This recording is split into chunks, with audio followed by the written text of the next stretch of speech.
guys, welcome back to my channel. Today we're going to be talking about the new moon that falls on today, which is a Tuesday. And it's the new moon in Aries because we've just entered the season of Aries in zodiac terms. And it's the first new moon after the spring equinox as well. So today I wanted to talk about what that means for us, things we can do to celebrate, and really just what to think about at this time. Because it's easy to associate witchcraft and spirituality with a full moon, but I know that I personally always tend to forget the dark moons and the new moons as well, and forgetting that they also have a significance in the lunar phase. So obviously this new moon in particular is the first new moon of the spring, but new moons in general are really about setting intentions for the lunar cycle ahead. So planting seeds, setting goals, thinking about what you can realistically achieve in the next month, and really just a place of reflection and planning ready for the coming month. And what's interesting about that is I'm getting a bit of a sense of deja vu, because in my last video I was talking about very much the same thing about the spring equinox and how it means setting intentions, planting seeds, thinking about how to manifest your desires in the coming year. And so I feel like really that means that the energy of this new moon is very much amplified, because we've also got the energy of the spring equinox behind it, and the spring equinox is very much new moon energy anyway, so that's quite interesting. So what helps me to remember the moon phases and the meanings of each one is really by connecting it to the Sabbats and the times of year that occur in the wheel of the year.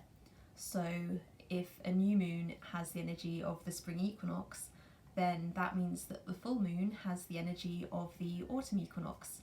If you look at the wheel of the year, the spring equinox and the autumn equinox are kind of opposite each other, but they're also mirrors of each other. So spring equinox is about planting seeds, thinking about how those seeds are going to grow, and autumn equinox is about harvesting the fruits of those seeds that you planted and giving thanks and reflecting on everything that's happened and reaping the rewards of that.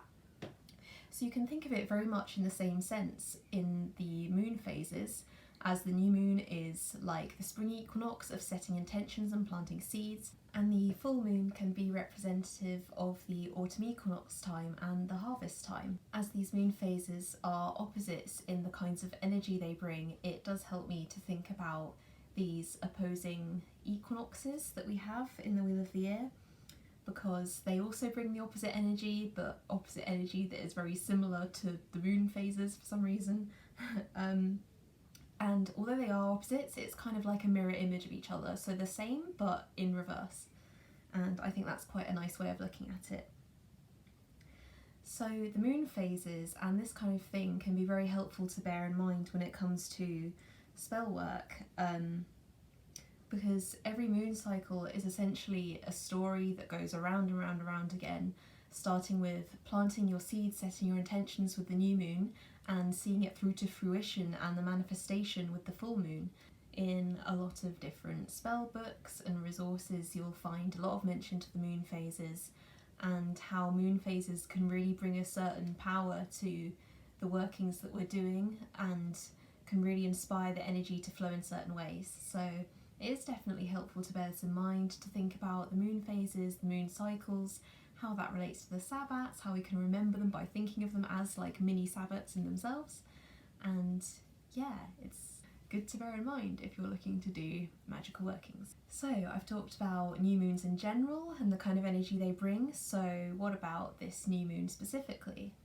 Well, this new moon has fallen just after the start of Aries and just after the spring equinox, as I said. So that means that there's going to be a lot of power and fire behind it, given that Aries is the first fire sign of the zodiac. It's the raw energy of initiation, the first spark, the first start of things. And it's really the last force that happens to break us through the last remaining barriers of winter. Aries is a very powerful sign to push us forward and start that cycle of renewal, really just cut away the last remaining cords to the stagnancy that may have developed in the winter. So this does sound very similar to the new moon energy in and of itself, but I think it's going to be heightened by this because the Aries energy of starting new projects and new cycles being formed. That's literally the speciality of Aries, and that is what new moons represent. So this is going to be a very powerful new moon, I think. And given the power of this time, I think a lot of us may well feel the urge to try something totally new, something totally out of the ordinary from our usual routine. Something quite brave as well, because, you know, Aries is a very courageous sign, I would say. A bit rebellious as well, so we may be thinking of doing something totally unprecedented for us. That's the kind of thing that we may feel inclined to do. There's a lot of that kind of energy going around, and I think we can really utilise it to break through any ruts that we may have got ourselves into lately, really just cutting through them straight away. Changing up anything that may have started to feel a little bit stagnant in your life.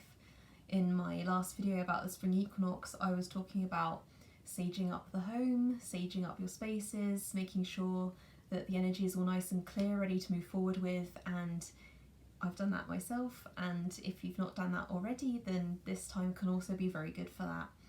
It's the new moon, we want to start afresh, we want to continue forward and just have everything be clear so that we can go forward with as much enthusiasm and strength as is required and feel like there's really nothing holding us back. So as I said, Aries as a sign and a phase that we're in at the moment is really about the initiating spark to drive us to action, whilst the new moon is full of the potential of new beginnings and promises of what is to come. So very exciting times, lots and lots of potential for exciting new things coming in. I know that a lot of us have been spending a lot of time in our homes recently, but we can use this time to really think about what have we not done yet that may be interesting for us? What new hobbies can we get into that we may have wanted to do for some time but just never felt that drive to do it? Now can be a really great time for that, and a really great way of keeping us entertained through this challenging and maybe for some people slightly boring time. I think it's important to stay positive and keep looking for fresh and innovative new ways to keep us going. With that being said, that concludes my video on the new moon for this month. Thank you so much for watching, and my next video will probably be about maybe, well, I might do different topics in the lead up to this because it's quite a while away, but I'm going to make a video on Taurus, the energy of Taurus, which will be starting around the 20th of April. And yeah, so we've got that to look forward to. Thank you once again to anyone who has subscribed and still watching. It really means a lot to me. This is something that is really helping me to get through the quarantine time. Obviously, being able to turn the camera on and film myself talking for a bit is very therapeutic, and it gives me something to do. So thank you for watching and for all of your support, and I hope to see you all again very soon.